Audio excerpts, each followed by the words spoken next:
Our Lord is asked the question, who is the greatest in the kingdom of heaven? And I suppose when we consider this question, we might ask the question, who is the greatest in the kingdom of Satan? Or who is the greatest according to worldly standards? I mean, I think there's a difference of criteria that we would use in all of these different considerations. So when it comes to worldly greatness, well, what do we consider to be great from a worldly perspective? You know, just recently we had the Olympics, the Summer Olympics, and of course we were looking at athletic greatness, right? Depending on strength and skill and agility and so many of these factors. And we honor these athletes, which we should. They work very hard to achieve or to get to the stage where they're able to achieve such greatness. But their fame doesn't last very long. You know, I mean, who remembers, you know, the last time they had the Summer Olympics, I guess 4 years ago. I mean, who were all the gold medalists? You might remember one or two, but most of them we forget.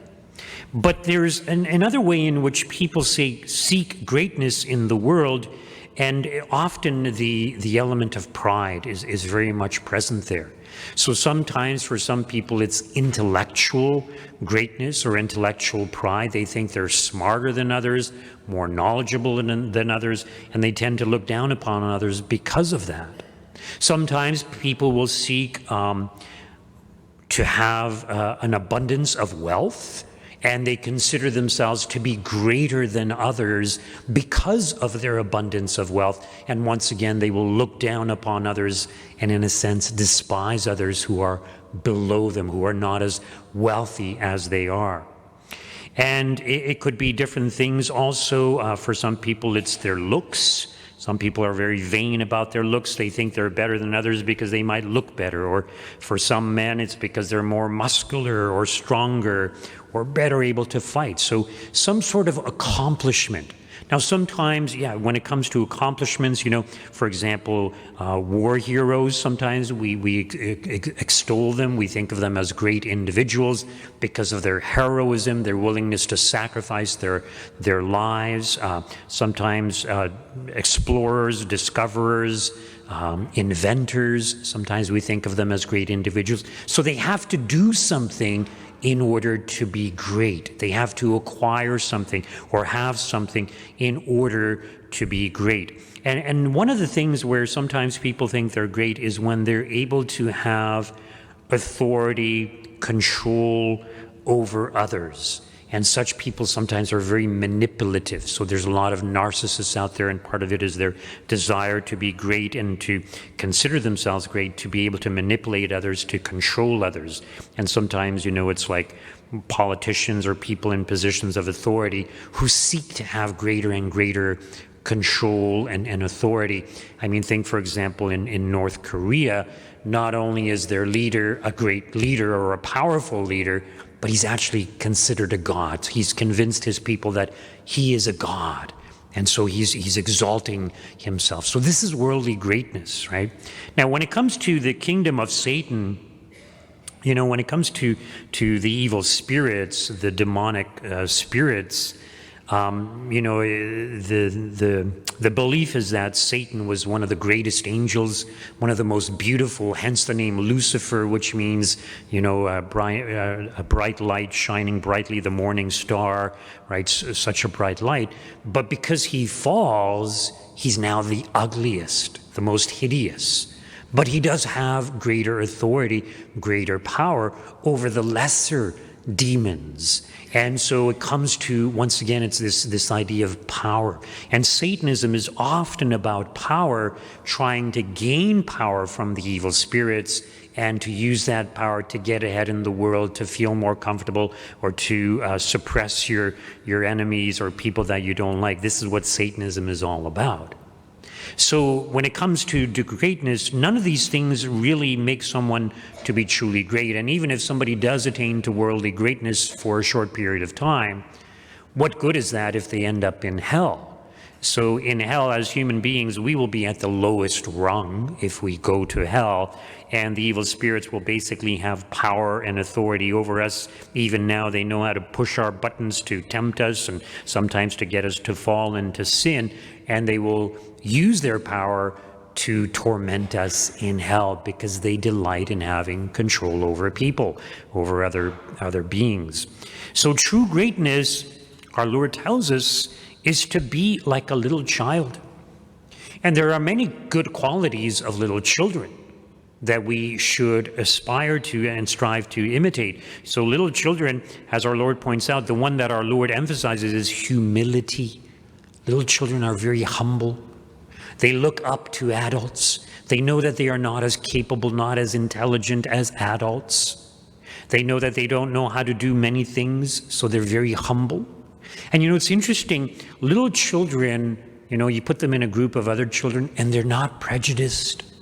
Prejudice is something that we learn, whether it's through the influence of our parents or peers or society, whatever it may be. Little children, they just accept everyone. They love everyone. Sometimes they'll argue, sometimes they might have a little dispute or whatever, but they forget right away. It's like they're so quick to forgive also. So there's all these good qualities of little children. They trust parents, so we need to trust God. We need to be humble in the eyes of God. But as I mentioned, the one that our Lord really emphasizes is becoming humble like this little child. So being humble. And what does it mean to be truly humble? So to be truly humble means that we acknowledge, okay, we may have certain talents, certain abilities, but we don't take pride in it. We see it as a gift of God for the good of others, to use for the good of others, not just for our own glorification or to amass wealth for ourselves or goods for ourselves, but to use it for the good of others. So when we are humble, we see others as our equal or even greater than ourselves. And this humility is essential in order to be able to love. When we are filled with pride, which is the opposite of humility, we are incapable of loving others because we fixate on ourselves and we love and care only about ourselves or primarily about ourselves. So being humble. And think of the Blessed Virgin Mary.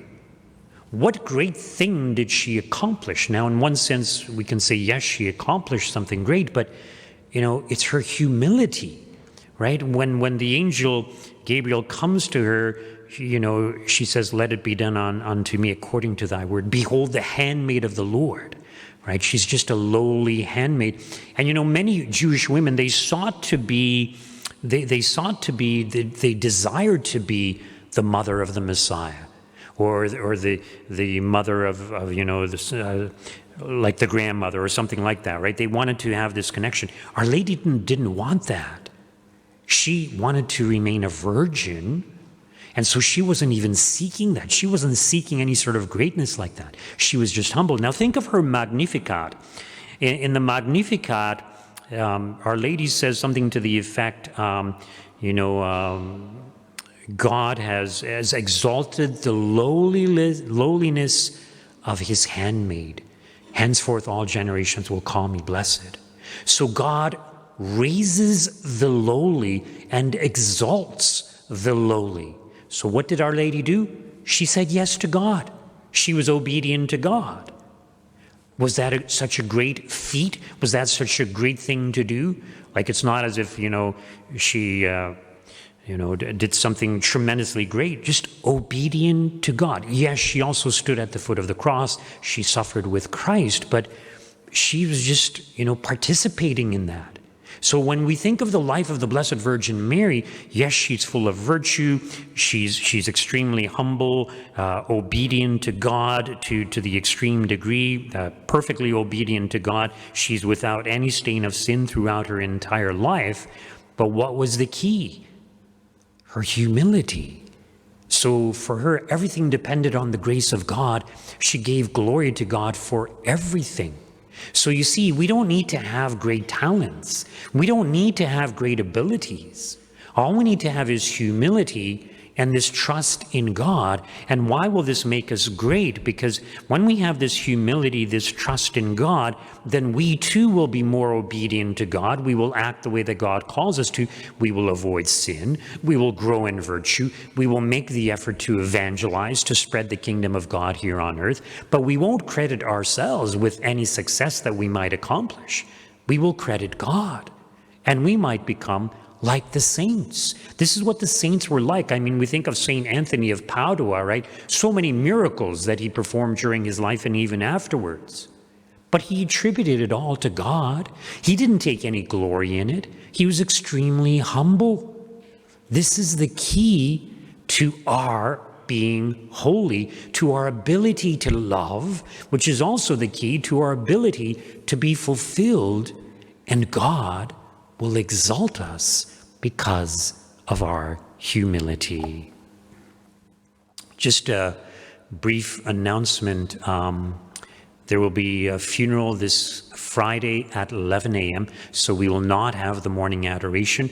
The funeral is for my dad, Istvan Sakatsky, and visitation will be at the Ogden Funeral Home on Thursday from 5 to 8 p.m.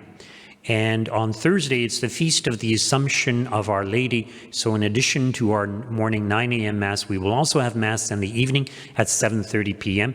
I will not be here, so there will be a visiting priest doing the Mass at 7:30. And we will also have the Living Rosary at 6 p.m. conducted by the Legion of Mary. Everyone is invited to participate in that. That's Thursday at 6 p.m.